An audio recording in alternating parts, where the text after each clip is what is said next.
You know, and unfortunately, I never got to see him live. I never got to see him in, you know, on TV or anything. I was just influenced. I mean, of course, you look at me and even though my goatee isn't the same as his. Scott Steiner has spent 40 years telling the world that no one comes close. Big Poppa Pump, the genetic freak, the loudest voice in any locker room he ever walked into. So when a man like that actually names the wrestlers he respects, you sit up. Today we are counting down the 10 names that somehow got past his guard. Here is the strange part. Steiner built his whole act on chaos, wild threats, insults, maths that made no sense. Yet underneath all that noise sits a very strict rulebook. Steiner was an NCAA Division I All-American at the University of Michigan. Then he was trained in the harsh Midwestern territories. Those two things shaped everything. If you enjoy stories like this, smash that like button and subscribe. It really does help the channel. Now let us begin. Steiner judged people by three things: legitimate combat ability, unyielding work ethic, old-school territorial professionalism. Miss any of those and you were nothing to him. That is why this list is so short and why it is so hard to earn a place on it. Most wrestlers hand out praise freely. It costs nothing and it makes life easier. Steiner never worked that way. He questioned people openly. He criticized stars other wrestlers were afraid to mention. He treated the whole business with a kind of permanent suspicion, and he never softened it to make himself more popular. So every name on this countdown had to get through that. No favors, no politeness, no polite nods to protect a friendship. 10 people managed it across 4 decades. Here they are, starting at number 10. Number 10 is Petey Williams. Now, you might already be raising an eyebrow. Scott Steiner spent most of his career acting like the biggest man in the building. He towered over people. He shouted at people. He made his living convincing you that size and power were the only things that mattered. So why would a small X-Division wrestler from Canada end up on his list at all? That question tells you something uncomfortable about Steiner. For years, the public version of the man had almost no patience for anyone who did not look like a heavyweight. His promos were built on mocking people. Yet during his mid-2000s run in TNA wrestling, Steiner was paired with Petey Williams, and something unexpected happened. He did not treat it as a throwaway angle. He could have. Plenty of veterans would have. A short storyline with a younger, smaller wrestler is the sort of thing a big name coasts through. Steiner did the opposite. He invested in Williams' development. He rechristened him Little Petey Pump. He handed down his signature chainmail headdress. He passed on his physical mannerisms, the poses, the presentation, the whole loud package that Steiner had spent years building. Think about what that actually means. Steiner guarded his image fiercely. That look was his. The chainmail, the posing, the bluster. Giving pieces of it to another wrestler was not a small gesture from a man who had spent a decade insisting that nobody else measured up. So what did Williams do to deserve it? Steiner championed 3 things about him: his in-ring work ethic, his humility, his comedic execution. Those are not flashy qualities. They are the quiet ones. Williams turned up, worked hard, stayed humble, and knew how to land a joke without stepping on anyone. For a man who spent most of his career complaining about egos, that combination clearly meant a great deal. And Williams gave something back. He integrated Steiner's power-based cadence into his own act, without losing himself. He was already an innovator in his own right, the man behind the Canadian destroyer. That move belonged to him. He did not throw it away to become a Steiner clone. He absorbed what worked and kept his own identity. That balance matters. Plenty of young wrestlers copy a mentor and end up as a weaker version of them. Williams did not. He took the presentation and the cadence, then carried on being Petey Williams. The pairing then did something rarer still. It became a lasting real-life bond. Steiner served as a dedicated career mentor and advocate for Williams behind the scenes. Not on camera, not for a storyline. Behind the scenes, where nobody was watching and there was nothing to gain from it. Advocating for someone behind closed doors costs you something. It uses up goodwill. It puts your own name next to somebody else's performance. If they fail, you look foolish for backing them. Steiner did it anyway, and he did it for a wrestler who could never have repaid him with size, star power, or leverage. It also says something about how Steiner read people. He was not looking at Williams' height or his weight or his marketability. He was looking at whether the young man worked hard and behaved properly. Those were the only 2 questions that ever seemed to matter to him. That is the first crack in the Big Poppa Pump armor. The man who spent his career telling everyone they were beneath him quietly spent his time helping someone up. It does not fit the character at all, which is exactly why it belongs on this list. But mentorship is one kind of bond.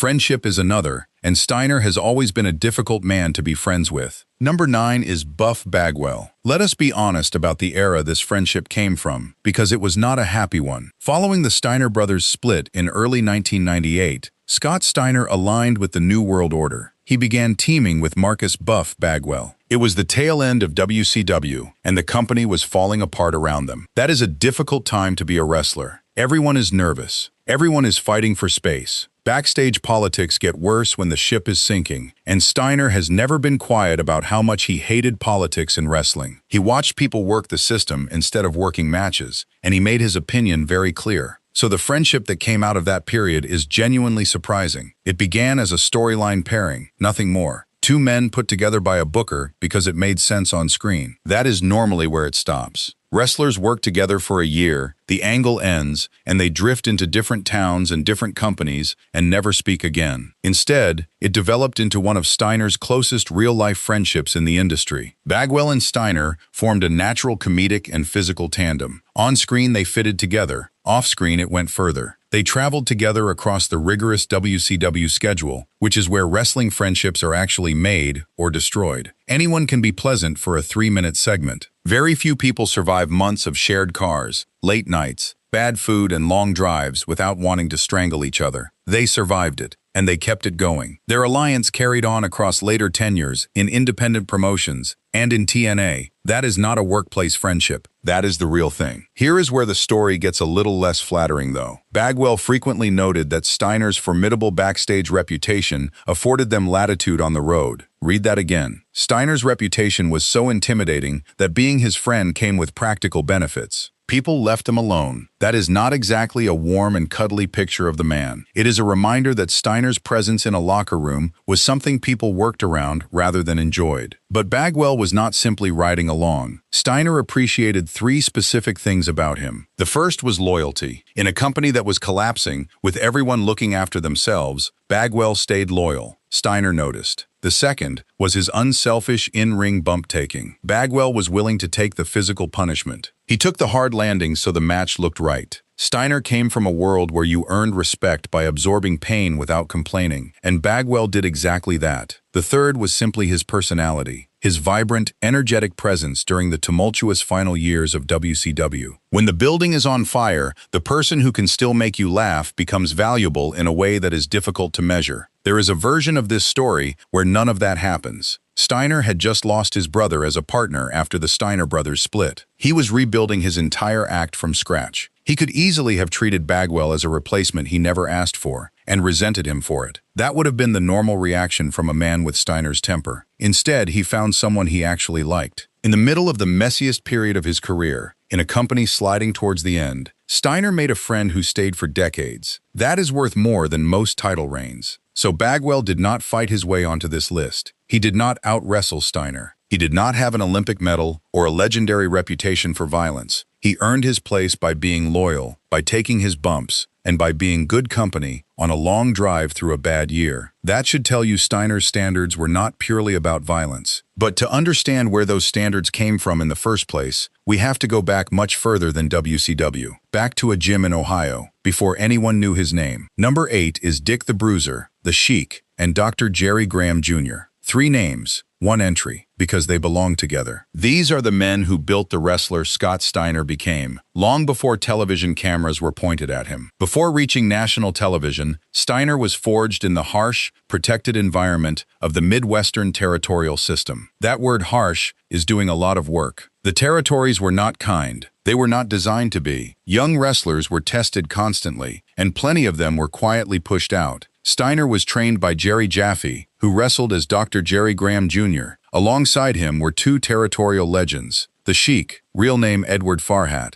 and Dick the Bruiser, real name William Afflis. The training took place at Torio's Health Club in Toledo, Ohio. He made his professional debut on the 14th of August, 1986, in the Indianapolis-based World Wrestling Association. He captured the WWA World Heavyweight Championship from Greg Wojciechowski, known as the Great Wojo, in his rookie year. That is a fast start by any measure. But the title is not the important part. The teaching is. Those veteran trainers instilled in Steiner an uncompromising reverence for kayfabe, For anyone unfamiliar, kayfabe is the old wrestling code of protecting the illusion. You never broke character. You never admitted anything. You protected the business the way you protected your own family. To the Sheik and Dick the Bruiser, this was not a quirky old tradition. It was the whole point. They also taught him physical presence, how to fill a room, how to make people believe you were dangerous before you had said a single word.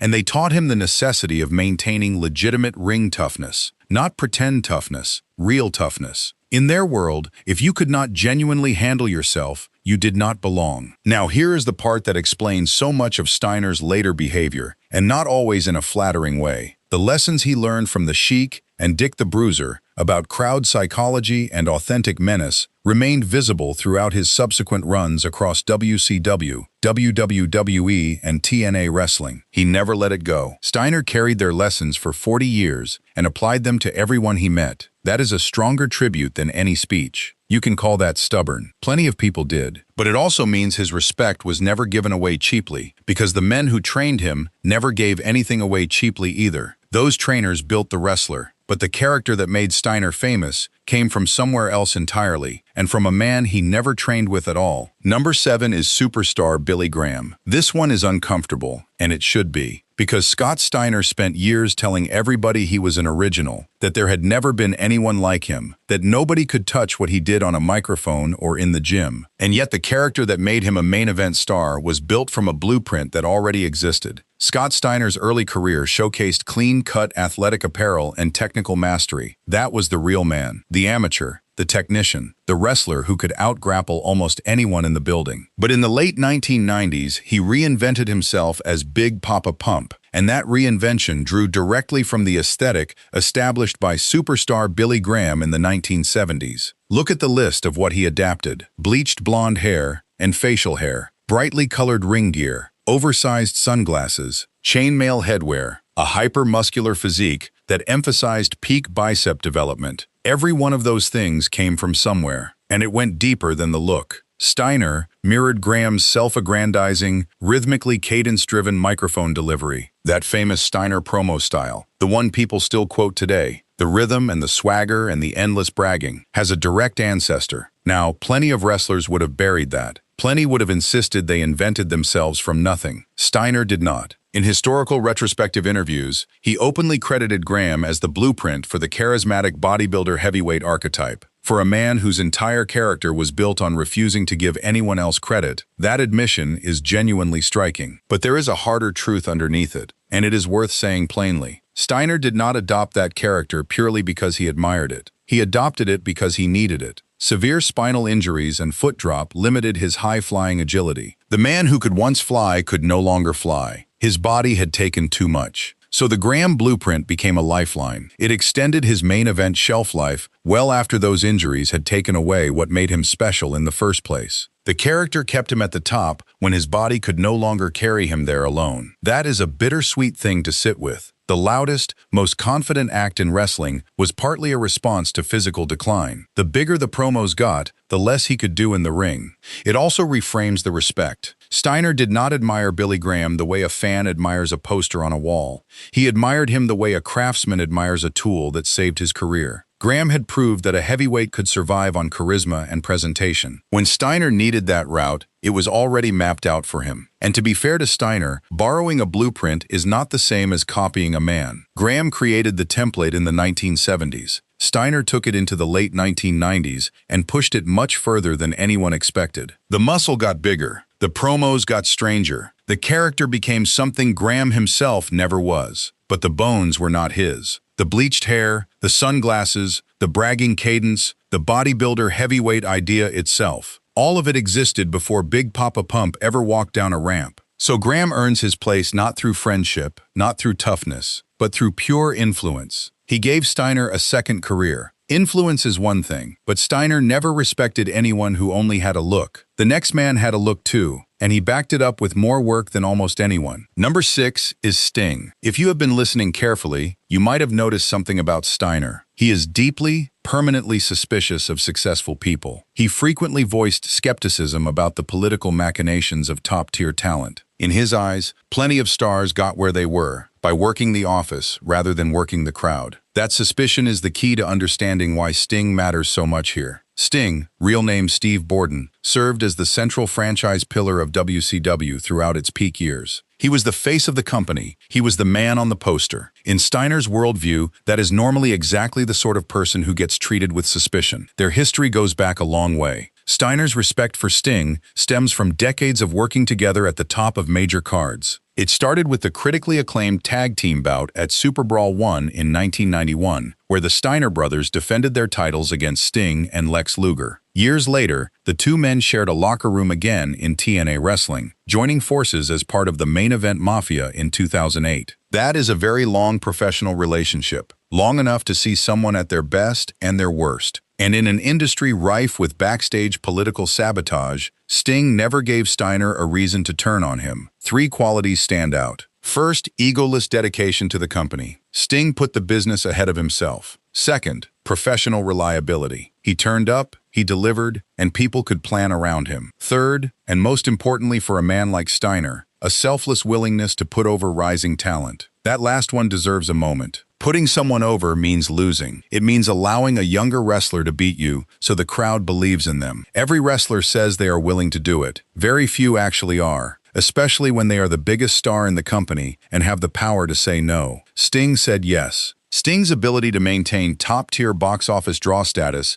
without engaging in backstage politicking earned him enduring admiration from Steiner. He stayed at the top without playing the game that Steiner despised. He proved it could be done, and that is why this entry matters so much to the shape of this list. Up to now, you might think Steiner only respected people who could hurt you. Sting breaks that idea completely. He was not on this list for being frightening. He was on it for being decent, dependable, and generous in a business where those things were often treated as weaknesses. Consider how long Sting kept it up as well. He was WCW's franchise through its peak years, then he was still a major name in TNA nearly 2 decades later. That is not a short run of good behavior. That is an entire career of turning up, doing the job properly, and refusing to trample anyone on the way. Steiner watched all of it happen. He was there for the Super Brawl days, and he was there for the Main Event Mafia. He had every opportunity to catch Sting behaving badly, and it never came. It also carries a quiet accusation. If Sting could stay at the top without politics, then everyone else who played politics had no excuse. Steiner's admiration for Sting is also a criticism of nearly everyone else he worked with. Professionalism led Steiner one way, but the next man arrived with something Steiner could never argue against, because it was hanging around his neck. Number 5 is Macho Man, Randy Savage.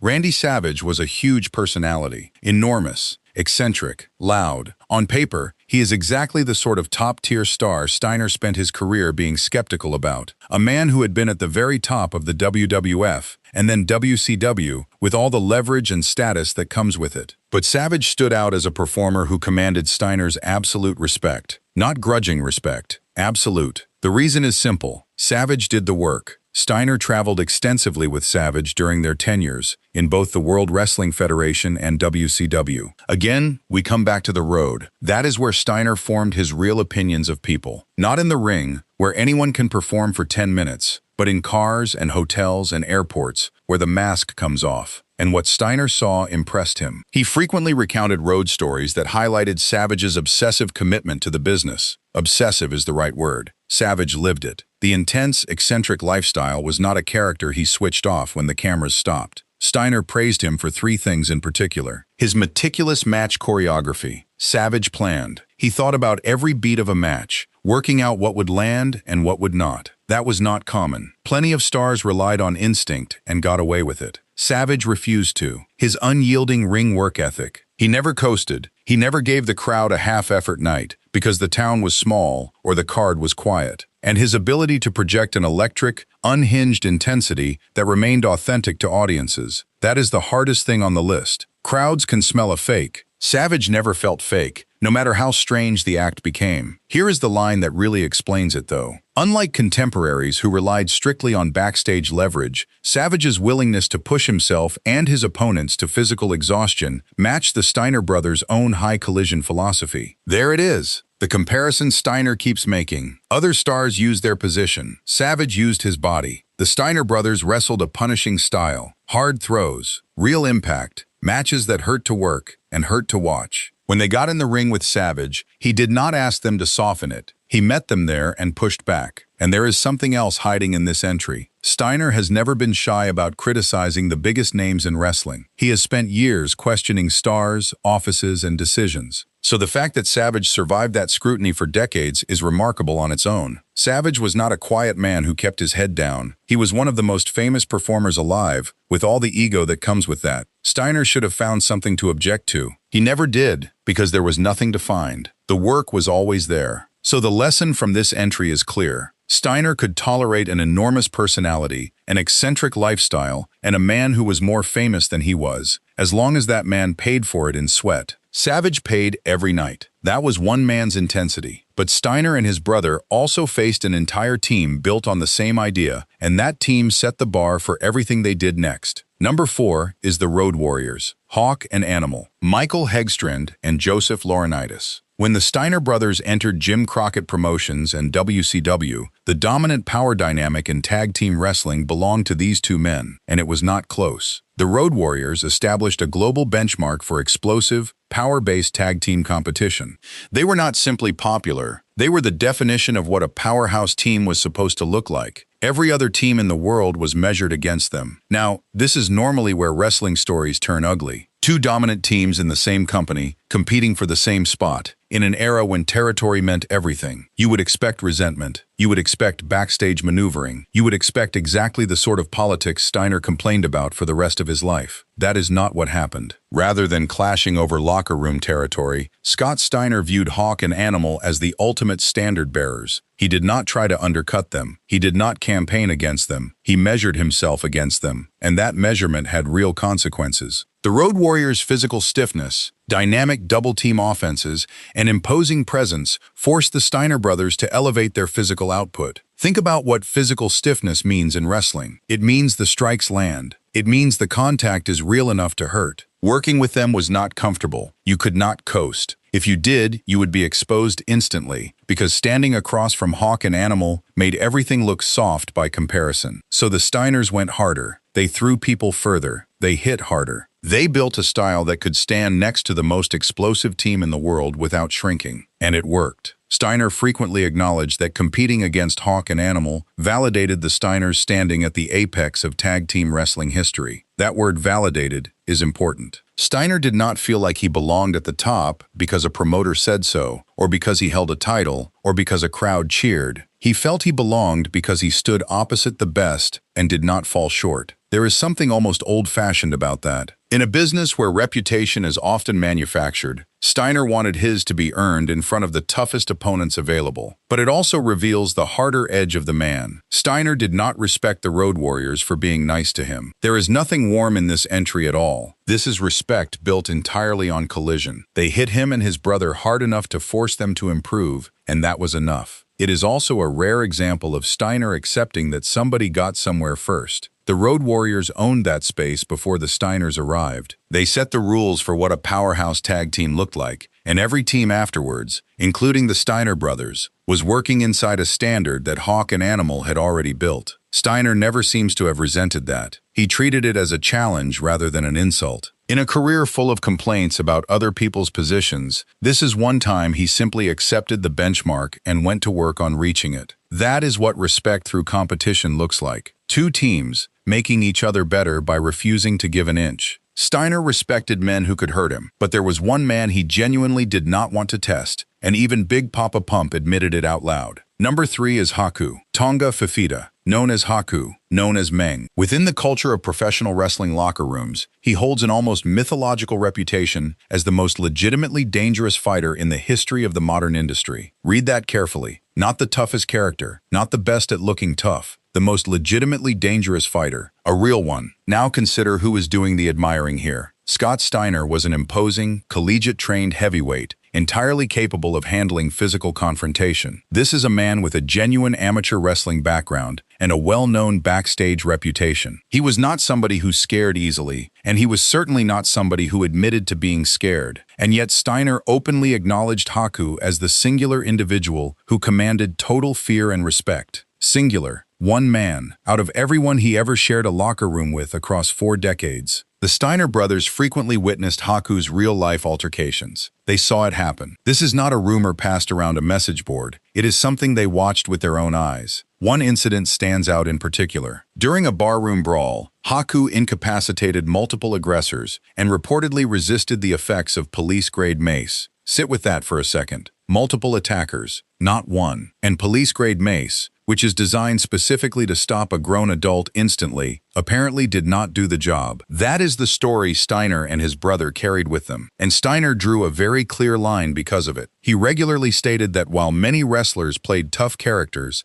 Haku represented pure, unadulterated combat toughness that no sensible performer would ever test. That distinction is the heart of everything on this list. Wrestling is full of men who play tough. It always has been. The entire business is built on making people believe. Steiner himself made an enormous amount of money playing a dangerous man on television. He knew exactly how much of it was performance. That is precisely why the real thing mattered so much to him. And here is the uncomfortable part for Big Poppa Pump. For years, Steiner's public act was built on the idea that nobody could handle him, that he was the most dangerous man in the room, that no one comes close. But he knew, behind all that noise, he knew there was one man he did not want to find out about. That admission is more revealing than any promo he ever cut. It shows that Steiner's ego, loud as it was, had a limit. Somewhere behind the sunglasses and the chainmail, there was an honest athlete who could tell the difference between a character and a fighter, and who was not going to pretend otherwise just to protect his image. There is also a lesson buried in here about how wrestling locker rooms really worked. Reputation was currency. Men spent years building one, protecting one, or borrowing one. Steiner had a formidable reputation of his own, and it opened doors for him. But reputations can be manufactured,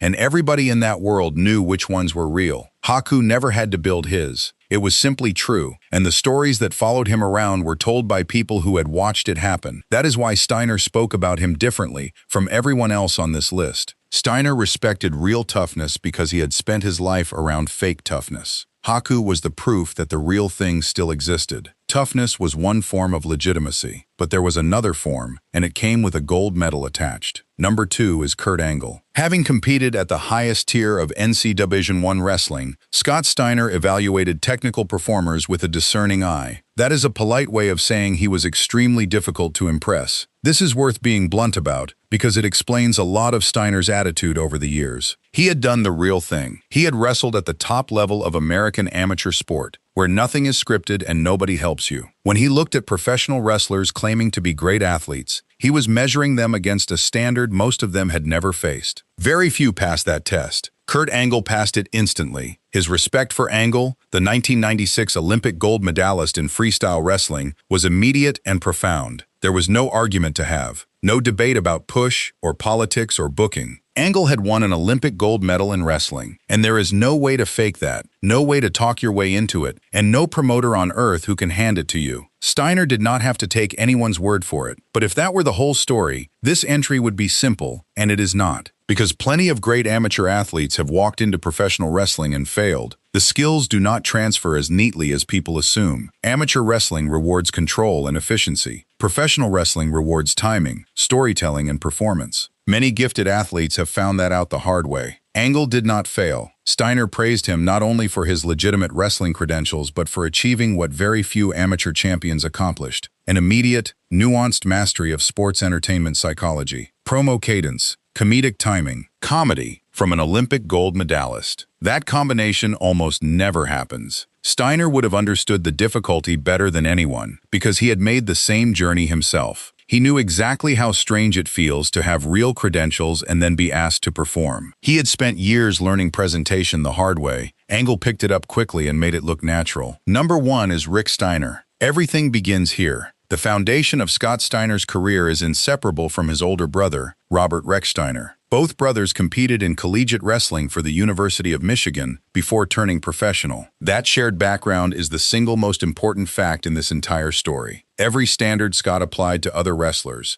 every complaint he made about people who could not really wrestle, every bit of skepticism he carried about the business, came from a discipline he learned alongside his brother. When Scott debuted in 1986, Rick had already established himself as a prominent singles and tag team competitor. So Scott did not arrive as an equal. He arrived as somebody's younger brother, walking into a business where his sibling already had a reputation. Then they joined forces in World Championship Wrestling in 1989, and everything changed. The Steiner brothers redefined tag team wrestling. They integrated freestyle amateur suplexes, overhead throws, and high-impact maneuvers such as the Frankensteiner and the Steinerizer. Nobody was doing it that way. They took real amateur technique and used it to hurt people in front of a paying crowd. The results came quickly. Multiple WCW World Tag Team Championships, EWGP Tag Team Championships in New Japan Pro Wrestling, WWF World Tag Team Championships. 3 major companies across 2 countries. Very few teams in history can claim that. But titles are the least interesting part of this entry. Rick served as Scott's primary protector, his career strategist, his locker room anchor, protector. That word sits oddly against everything else in this story. Scott Steiner built a persona around needing nothing and fearing nobody. Yet the truth is that his older brother looked after him in a business that has chewed up thousands of young men. Career strategist, too. Somebody was thinking ahead. Somebody was making the decisions that kept 2 careers moving in the right direction while the industry shifted underneath them. And locker room anchor. In a world of politics and shifting alliances, Scott had one person who was permanently, unconditionally on his side. That is a rare luxury, and it changes how a man behaves. Perhaps it explains some of the confidence. Perhaps it explains why he never felt the need to play the games he watched others play. But there is something admirable in a man who refused to lower the bar. Steiner could have handed out praise to protect his own position. He never did. When he said someone was great, he meant it, and everybody knew he meant it. That is why these 10 names matter, not because they are famous, not because they held titles, but because each one of them passed a test that almost nobody passed. Very few people in the entire history of this business could say the same. In the end, this list is not really about 10 wrestlers at all. It is about what Scott Steiner believed a real wrestler should be: tough, honest, hardworking, loyal, legitimate. And by that measure, these 10 came closer than anyone. If you enjoyed this, hit that like button and subscribe for more wrestling stories. Who do you think deserved a spot on Scott Steiner's list? Let me know in the comments below, and I will see you in the next one.